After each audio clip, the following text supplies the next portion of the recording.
nyantrik sama guru saya itu selama kurang lebih 7 tahunan ada lah. Pribadi itu sing penting kan kita itu kerja itu seduluran lah istilahnya. Kemblangkon itu kan harus wironnya itu wiru-wiru ini ya. Mas rame ya alhamdulillah. Nek kita sudah usaha seberapa lamanya ya pengiran mau ngasih.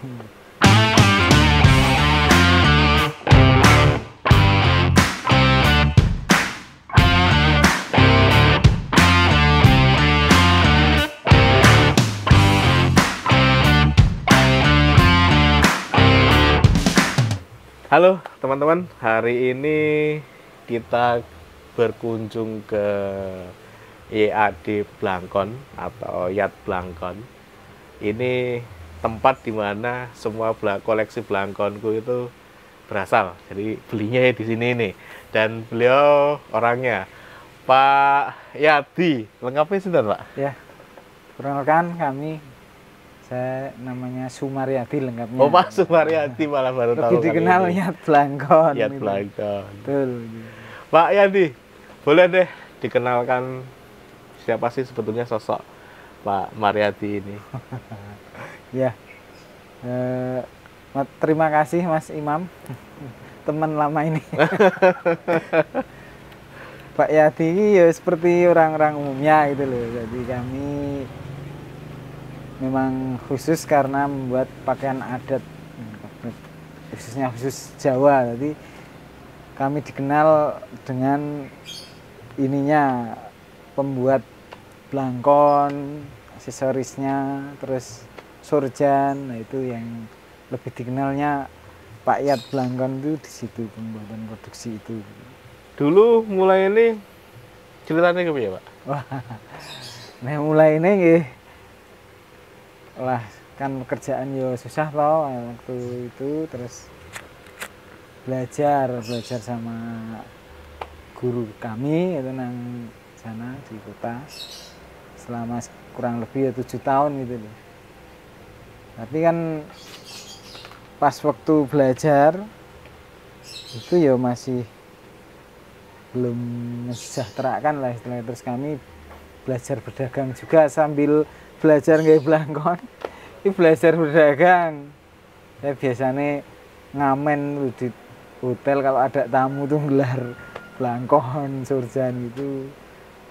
Di bis-bis wisata itu pas pertama kami berjuang itu jadi kolaborasi, saya bisa membuat blangkon sama jualan itu jadi disatukan. Sekarang jadi produksi blangkon seperti ini. Jadi adik blangkon ini. Iya, jadi adik blangkon seperti ini. Ini bisnis berarti bukan bisnis warisan ya? Bukan. Mulai dari nol berarti. Kami nyantrik sama guru saya itu selama kurang lebih 7 tahunan ada lah. Kerja lah istilahnya. Kerja nyantrik. Terus yo mandiri. Terus karena bapak dan ibu guru kami meninggal almarhum, kami melanjutkan pekerjaan ini. Di semua muridnya itu pada mandiri gitu loh. Banyak muridnya waktu itu? Muridnya waktu itu ada 4. Yang 3 itu mandiri, yang 1 keponakannya sendiri itu malah sudah meninggal juga. Itu ya termasuk guru saya itu. Keponakan bosnya itu ya guru saya sudah almarhum juga. Kami mau nggak mau terjun sendiri dengan itu tadi apa, kami belajar jualan di ngasong nanti terus bisa tetap bayar kecil-kecilan. Tapi malah kombinasinya pas ya. Jadi skillnya dapat dari tadi bekerja, terus mentalnya digodok ketika ngasong itu. Jualan di wisata itu. Itu dari tahun pinten Pak? Mulai mandiri. Mandiri itu tahun 2000 Mas. 2000. Tahun 2000. Sudah 23 tahun ini. Kurang lebih segitu. Dengan pahit getire. Berarti tidak ngomongin pahit getir ya ada di masa-masa di mana turun ya? Atau kalau aku lihat kan hari ini usaha blangkon jenengan ini termasuk yang baik lah dibandingkan dengan beberapa kawan yang lain. Iya bener, karena nek kami loh pribadi itu sing penting kan kita itu kerja itu seduluran lah istilahnya. Jadi nggak ada istilah juragan apa anak buah gitu loh. Istilahnya ya kerja bareng-bareng, saling membantu. Kalau ada kerjaan, ada rezeki ya kita yuk makan-makan bareng gitu. Kita kan enjoy enak, jadi anak-anak kalau sudah bisa di sini mesti kerasan di sini. Berapa tenaga hari ini? Nek hari ini ada 13 anak. 13 yang sebelumnya itu Hah? 32-an karyawan. Sebelum pandemi. Oh. 32 karyawan. Yang lain masih ngerjain di rumah atau memang berganti? Ada yang berganti profesi, ada yang masih mengerjakan sekarang. Tapi di rumah? Nah, di rumah. Ngambil dari sini juga enggak? Ngambil dari sini, ada yang mandiri juga. Ada yang mandiri juga. Monggo silahkan, udah dirasa apa cukup loh, cukup menimba ilmu di Yat Bangkon, silahkan. Mandiri dipersilahkan seluas-luasnya. Syukur lebih bagus lagi gitu loh. Harapan kami itu. Berapa orang Pak yang dari timnya dulu terus hari ini mandiri? Ada sekitar berapa ini? 3 ada sudah. Mereka main di online juga. Jadi dengan brandnya sendiri? Dengan brandnya sendiri. Oh. Kadang kalau memang kebutuhannya sana kurang ya boleh sini nggak apa-apa. Yes, minta bantuan apa yang bisa dibantu. Kan tinggu seduluran saja lah. Kerjanya tinggu seduluran. Masa-masa tersulit dari 23 tahun ini? Ya masa pandemi ini. Pandemi kemarin? Bukannya jarene naik pasarnya waktu pandemi? Waktu pandemi itu naiknya di online, Pak. Online? 8% online naik Pak. Tapi kan marginnya malah naik. Keuntungannya naik. Tapi mengeluarkan nganunya sedikit, mengeluarkan produksinya sedikit. Jadi karyawannya jadi sedikit. Jadi marginnya diunggahke, cuma memang yang terserap pasar tidak sekencang sebelumnya. Gitu. Kalau di dunia online, karena sekarang online jalan, terus offline-nya jalan bareng. Ini cari karyawan masih salah lagi, nggak mudah gitu. Melatih anak jadi membuat belangkon itu nggak mudah gitu. Butuh waktu yang agak panjang trainingnya. Saya aja kalau lihat prosesnya, waduh repot ya. Wah, soalnya nek 3 bulan nggak lolos ya udah biasanya anak itu nggak betah. Nek sudah setahun pasti betahnya nggak keluar malah. Ibaratnya kerja di rumahnya sendiri gitu dekat, tapi penghasilannya kayak sama dengan yang kerja. Sama. Itu lumayan kan, sistemnya borongan. Nggak yang admin harian kerja bulanan gitu loh. Pasar sampai mana aja Pak? Ya lumayan lah Mas, hampir seluruh kota ya di Indonesia ini pernah kirim. Papua ya pernah, Rio gitu, terus Jakarta sering, Surabaya itu yang petilasan Mojopahit itu mana Jombang. Nah seperti itu tempat-tempat ziarah itu, wisata batik. Sempat ekspor katanya? Alhamdulillah kemarin dapat orderan dari Malaysia. 3.700-an. 3.700 pieces. Tapi sebelumnya itu dikit-dikit pernah 40 yut. Terus berapa 60 terus 1000 langsung del itu 3.700. Itu pengiriman paling jauh. Paling jauh ya. Paling jauh. Hari ini kalau lihat kondisi pasar saat ini gitu, lebih rame offline-nya atau online-nya? Nek saat ini lebih lama offline-nya. Offline-nya.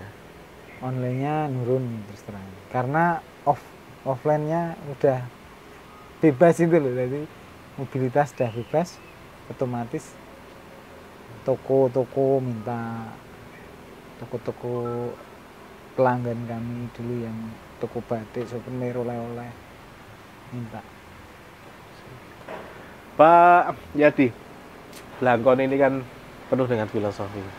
Jarene.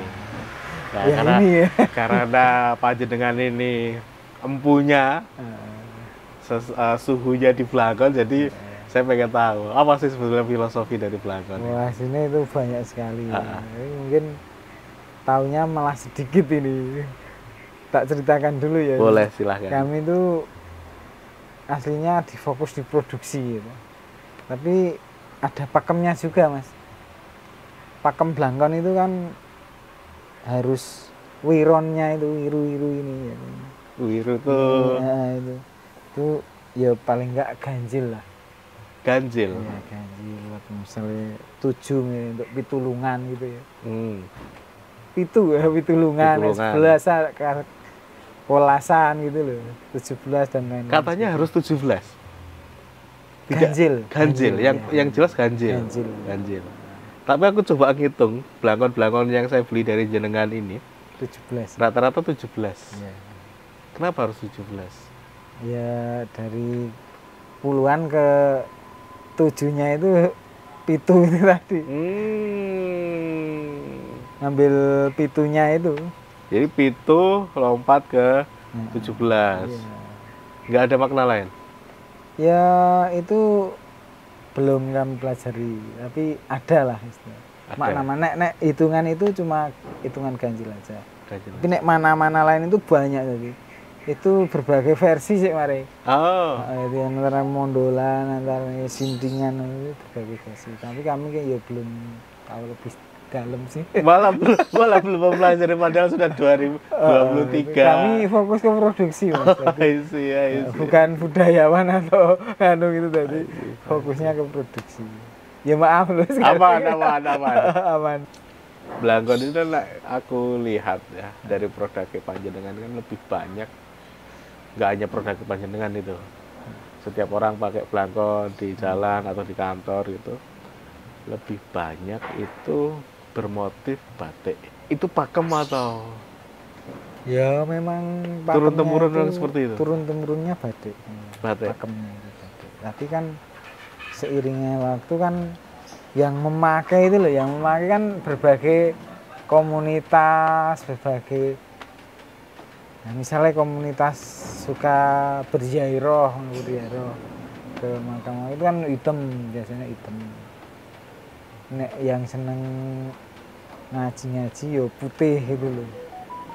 Terus yang seniman biasanya senengnya yo sing model-model batik tulis baru gitu. Jadi ya tergantung komunitas yang mau pakai.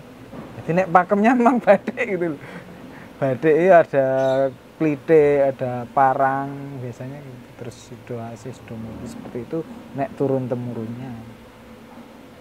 Sekarang kan karena seni kan inginnya macam-macam ya kita layani wong kita produksi kan. Nah, kita produksi fokusnya berbagai macam blangkon memang. Oh ya, mana yang pesen apapun ya, sampai Sunda, Betawi, Solonan, yuk kita terima, kita produksi kan kita intinya. Kalau ngomongin Solo, karena kan blangkon Solo dengan blangkon Yogyakarta jadi beda, Pak. Ya beda bentuknya ini. Kalau Solo kan krepes, kalau ininya ya. Itu yang khas sekali bedakan. Jadi semua ya beda tapi nek khasnya itu krepes sama mondolan itu. Ngomongin balik lagi soal ke pasar hari ini, Pak. Bisnis panjenengan ini lagi-lagi aku mau ngoper ya dengan beberapa kawan yang bergerak di sini gitu loh, di bisnis blangkon ini. Karena aku menilai HYAD Blangkon ini memang cenderung perajin yang cenderung eksis gitu.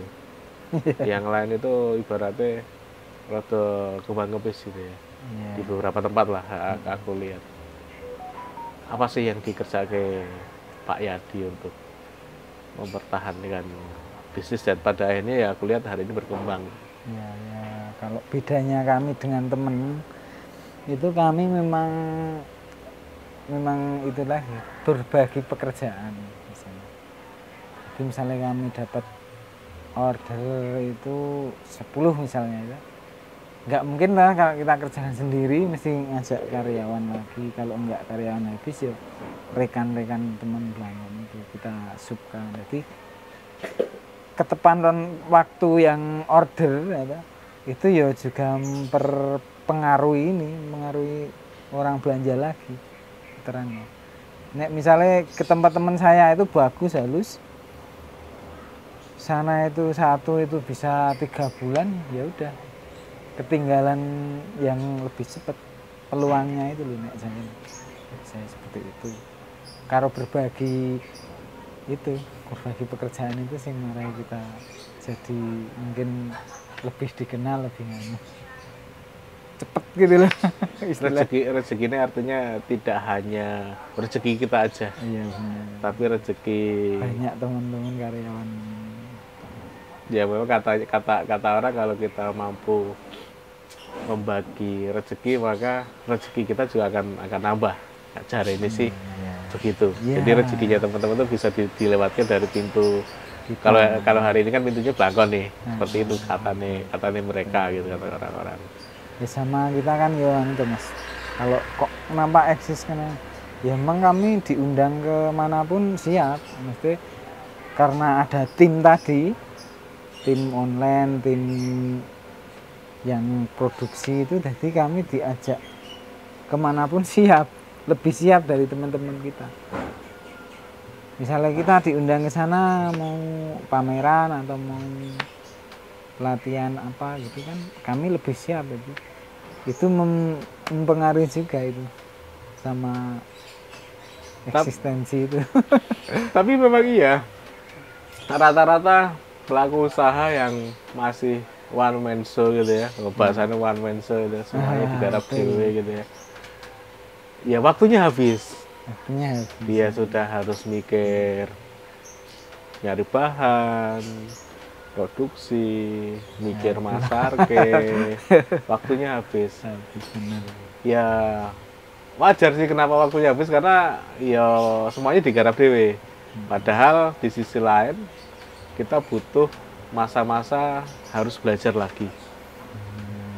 Nah, ya, betul. Ketika ada masa-masa kita harus belajar lagi karena kita sudah terlalu fokus di kerjaan itu, ya momennya jadi hilang. Kalaupun maksa mau belajar, biasanya yang jadi dikorbankan adalah produksinya. Iya, benar. Itu memang banyak kasus terjadi di pelaku UMKM ya, pelaku kawan-kawan kita lah di Jogja ini. Nah, cuma Pak Yadi, untuk bisa membagi pekerjaan ini kan sebetulnya nggak mudah. Betul, nggak mudah. Banyak hal yang harus diperhatikan dan harus dikelola gitu loh. Iya benar. Apa kiatnya Pak Yadi waktu itu mulai membangun tim ini? Ya kita itu ya semula tetap ya gambling Mas. Jadi kita pertama kita kerjaan sendiri, terus orderan lebih target itu, terus kita bagi gitu. Bagi ke produksi, lama-lama kok butuh admin juga, admin toko gitu loh. Kita tambahi admin toko. Zamannya kita butuh online. Kita masuk ke cari rekrutmen karyawan yang bidang online gitu. Jadi terus setelah bidang online tertata, ya kita masuk lagi ke pembukuan online, pembukuan secara digital gitu. Jadi kami pemasukan pengeluaran udah tertata rapi juga. Jadi wes duwe buku ini ya. Buku apa catatan, bukan catatan aja. Manajemen keuangan baru itu atau ya. Iya, benar-benar harus diiringi seperti itu, Mas. Ini jenengan gak iso ngambil uang seenaknya loh. Iya, ini uang bensin harus dikelola admin itu. Sampai segitunya hari ini. Iya. Ya kalau kita kan ya nggak terlalu kenceng, misalnya pas waktu kepepet harus dikiak-kiuk kan, ya kita harus kiak-kiuk kan. Tapi kan dengan seperti itu jenengan jadi ngerti. Iya, ngerti. Sebetulnya uang kita tuh di usaha ini ada berapa kan. Nah ini juga yang jadi tantangan yang harus dikerjakan teman-teman pelaku usaha yang lain. mereka ini ya uang usaha, ya uang pribadi, jadi campur aduk, jadi nggak pernah tahu sebetulnya usaha kita tuh Umum menghasil itu semua UMKM hampir seperti itu. Tapi aku ngelihat gini Pak Yadi, teman-teman pelaku usaha yang posisinya itu mampu mulai memisahkan, itu pertumbuhannya jauh lebih cepat. Jadi ngerasa itu enggak? Iya merasa itu. Aset kita yang naik gitu. Jadi kita setiap bulan tahu toh trafficnya itu. Bulan ini marginnya sekian keuntungannya. Terus bulan ini sepi. Tapi pas bulan misalnya liburan kita kan bisa 3 kali lipat. Nah, jadi pas nurun tapi tetap produksi itu bisa dibuang di bulan-bulan tertentu waktu kita ramai. tahu toh, jadi kita tahu di dalamnya toh. Jadi dengan mencatat itu juga kita bakal bisa memprediksi sebenarnya pasar yang paling bagus itu ada di bulan apa. Dan ketika masa-masa di bulan itu ya kita harus siap-siap gitu ya. Siap-siap. Udah hafal ngasihan sini di benaknya udah hafal bulan-bulan ini. Jadi hari-hari landai itu kita yo cari promosi lah keluar-keluar gitu. Nego-nego seperti ini kan sama teman-teman UMKM. Cari tempat dodolan misalnya di bandara atau di mana toko yang supplier toko, nyupplier toko itu biasanya. Pas waktu agak bisa kesempatan kita nego-nego keluar gitu. Ada berapa toko di Jogja yang disuplai sama YAD Blangkon ini? Kalau yang banyak sih Mas, udah istilahnya lebih dari 20 ya itu. Toko-toko yang besar itu sekali minta itu bisa 500 piece kok. Itu sebulan kalau liburan bisa 1 bulan ini bisa 3-4 kali minta. Toko oleh-oleh gitu, oleh-oleh khas Jogja, misalnya kaos digabungin sama Blangkon batik gitu. Ada sampai segitu. Kadang ngelunjak ya mintanya 10, 1000 gitu. Beberapa jenis, misalnya ada Blangkon berapa piece, urjan berapa piece, celana batik berapa piece, selop berapa. Sekali kirim yo 500 piece gitu. Biasa seperti itu. Berapa persen itu dari pemasaran Blangkon YAD ini, toko ini nyumbang berapa persennya? Nek kalau nggak pandemi itu hampir sekitar 70%-an. Kalau yang online mungkin sekarang tinggal 30%. Jadi sing offline supplier toko sisanya itu ya tamu dulu, tamu pribadi gitu. Paling 5%-an lah tamu pribadi, pemakai langsung dulu. Ini kuncinya ada di toko-toko itu ya? Iya, yang menghidupi memang toko-toko itu ya. Kalau di toko gitu Pak Yadi, mungkin kawan-kawan kan ada beberapa produk yang memang biasanya juga tepat pasarnya ketika ditutup kayak gitu. Biasanya yang terjadi di YAD ini model konsinyasi atau beli putus Pak? Saya kebanyakan beli putus sama cash tempo. Jadi bisa cash tapi di tempo 1 bulan gitu atau 10 hari. Jadi beli cash tapi tempo harinya mundur 1 bulan misalnya. Itu beda dengan konsinyasi ya? Bisa, nek konsinyasi pure kalau laku dikasih uang. Jadi kalau cash tempo itu ya dibayar sesuai dengan jumlah produk yang diambil. Kami ya? nanggung returannya 100% saya ganti. Jadi misalnya returnya ada 10 piece, tak ganti 10 piece. Kalau retur Blangkon itu dalam bentuk apa? Ya paling kan ada jahitan yang lepas, tapi itu nek tak hitung dari pengiriman sekian banyak itu paling nggak sampai 5% biasanya. Menarik. Terus ya mulai dengan online kan pandemi. Iya. Bahkan sampai hari ini kan. Iya sampai hari ini. Ya di Blangkon pakai apa aja untuk masarin produk online ini? Marketnya kami umum seperti biasanya lah, toko-toko atau craft yang lain lah.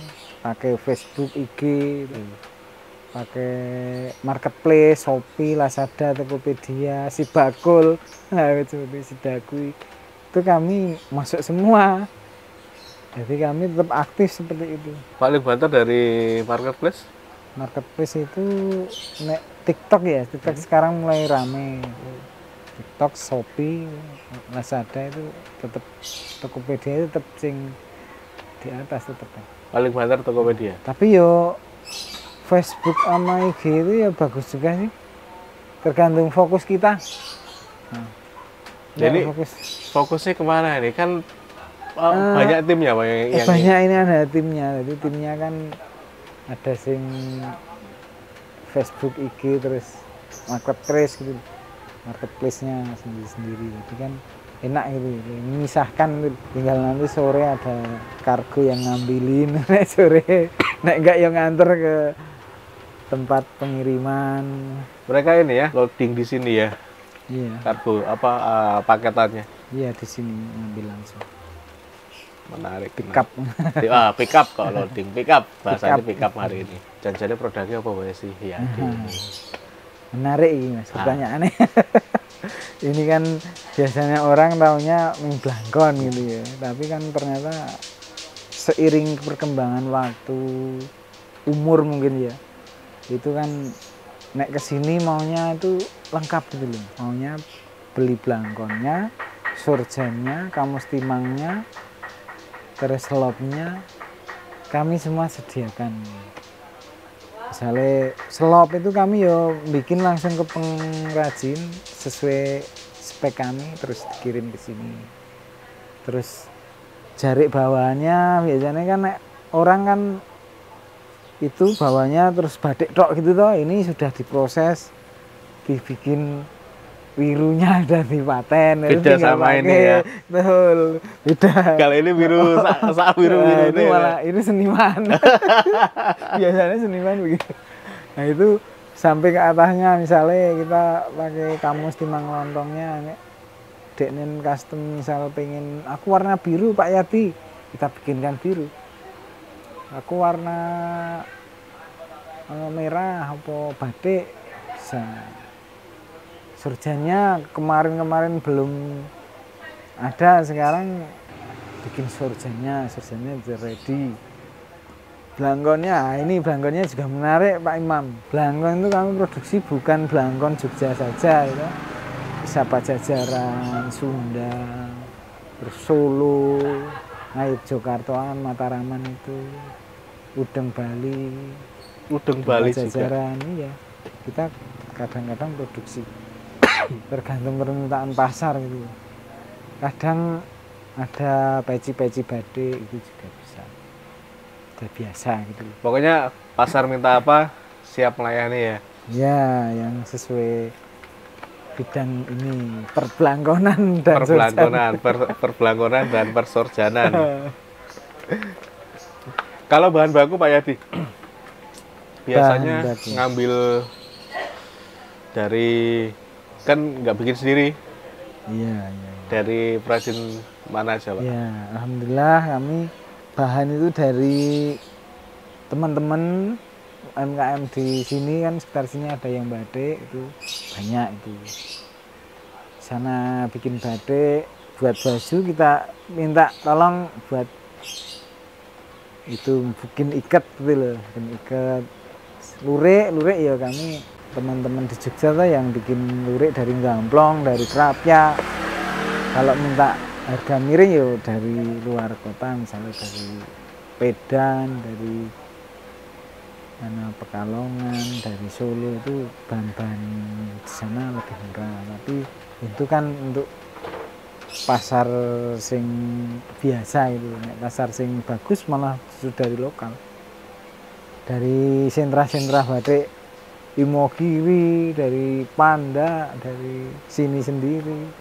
Itu yang bagus kualitasnya malah dari sini. Emang harganya juga jadi mahal.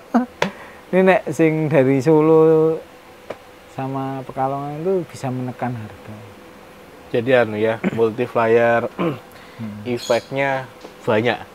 Tidak hanya sekedar Pak Yadi dengan Yadi Blangkonnya, tetapi juga bisa menghidupi banyak perajin yang lainnya. Bukan menghidupi sih maksud saya, terlalu bahasanya menghidupi terlalu gitu. Kayak kita jasa banget gitu kan.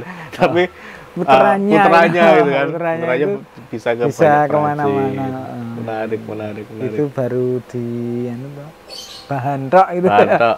Belum dari lainnya, atau misalnya dari karyawannya, misalnya kan bapaknya kerja di sini, nanti kan istrinya bisa niru atau jahit dalemannya, jadi tetap efeknya terus ada terus. Jadi sing penerima manfaat dari satu karyawan itu anaknya, istrinya, ya dapat pekerjaannya juga, bisa dapat manfaatnya untuk sekolah, bayar sekolah. Ini baru satu ya adik belakang itu ya. Iya, kalau teman-teman yang lain banyak itu. UKM yang lain kan Betul, banyak juga. betul. Tapi makanya ya hidup UMKM gitu. Tapi memang ini ya Pak, apa UKM kita tuh memang jadi tulang punggung hari ini gitu. Nah, apalagi di Jogja ya, apalagi di Jogja, yang dimana industrinya nggak tumbuh-tumbuh amat, pabrik ya sedikit. Jadi ya lapangan kerja ini memang banyak kan ditopang dari sektor-sektor ini gitu. Betul. Dan terbukti beberapa krisis kita tetap survive lewat industri-industri rumahan seperti ini. Tuh. Yes. Pak Yadi, ini kawan-kawan nih misalnya pengen ikut menjualkan itu bisa nggak? Bisa. Kami itu ya buka open seller juga. Oh. Istilah mau menjualkan lewat online, kami ya buka kok di nanti bisa sama admin hubungan bisa. Kalau kawan-kawan pengen nyari infonya bisa kemana itu? Itu Facebooknya di YAD Blangkon, semua sama di IG, Facebook ya YAD Blangkon. Di handicraft atau ya di Blangkon, antara kedua itu? Iya, kan akunnya beda-beda tuh, nanti ganti marketplace beda akun, paling YAD handicraft YAD Blangkon gitu. Masih ngerti sistem Jepang, spam akun. Banyakin akun di marketplace atau di berbagai platform. Enggak. Website ada juga. Apa tuh websitenya? Websitenya coba itu anak-anak apa ya nanti kita ini ya, kita tulis di nanti bawah aja nanti. Ya wajar lah, order tidak harus tahu semuanya dari Nego tuh. Saya ngerti teman-teman yang kerja kayak gitu. Pak Yadi, 23 tahun itu kan bukan perjalanan, 23 tahun ya dari 2000. Artinya baru mau 20. Baru menginjak ke 23 tahun. Itu kan bukan perjalanan yang singkat gitu loh. Untuk sebuah usaha. Nah, pasti yang namanya jatuh bangun, masa-masa sulit, terus masa-masa berkembang itu jelas sudah melalui lah masa-masa itu. Yang saya minta itu sebetulnya tips bagi kawan-kawan yang sedang berjuang memulai usahanya agar memang terus punya energi untuk membangun usaha itu apa sih Pak? Resepnya dari Pak Yadi ini? Ini harusnya yang bertanya saya ini. Iya, iso saya belajar ke sini. Ya umum saja Mas Imam. Jadi kami memang ada tip ya. Tipnya itu memang kalau apapun pekerjaannya ya biasanya kuncinya itu ya tekun, ya ulet, sabar, itu tetap kita jalan. Terus fokus juga. Jadi misalnya kita kerja di pakaian adat gini, ya nggak usah kita jalani terus gitu loh. Kita pas sepi ya kita tetap produksi, kita gimana cara jual gitu. Pas rame ya alhamdulillah, syukur rame terus gitu. Jadi kita tetap tekun, ulet gitu. Terus ya jangan mandang-mandang ke lain tempat. Misalnya kita fokus pekerjaan ini ya fokus pekerjaan. Apapun pekerjaan ya Mas. Nek dia ulet tetap dapat kok. Jadi apapun pekerjaan termasuk ini. Kita nggak milih ke sana, padahal sana dikasih tahu kerja ini enak loh, kita tetap jalan ini. Nah, bisa kita fokus ulet. Nah, satu lagi ya, kejujuran memang ya penting itu. Ngomongin soal fokus tadi Pak Yadi, bahwasanya bagi para pelaku usaha pemula ini memang kadang nggak gampang gitu loh. Godaannya wakil itu. Karena kita sudah jualan satu produk gitu kok Ini, dirasa oh jualan ini. betul. Apalagi kok sudah 6 bulan ya kok orang ngono hasilnya ya.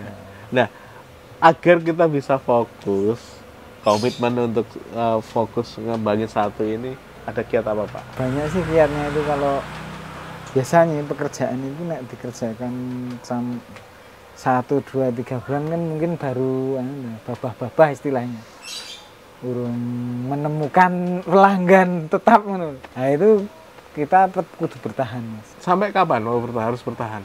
Ya sampai misalnya 3 bulan sampai 4 bulan 6 bulan sampai. Lek tetap dalam 1 tahun misalnya belum ada hasilnya? Nggak sampai Mas. Oh enggak sampai? Saya Pengalaman juga nggak sampai ya? Saya misalnya punya admin online gitu ya. Ah, Saya target training 3 bulan. ah.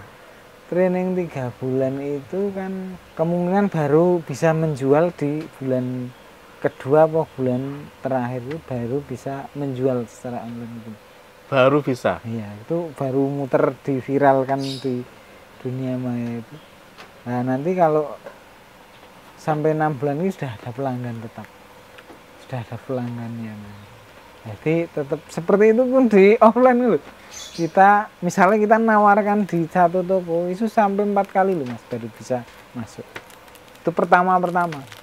Jadi tapi kita nggak bosan, nanti suatu saat kita pindah toko lain toh. Nanti diulangi lagi ke toko satunya itu lah.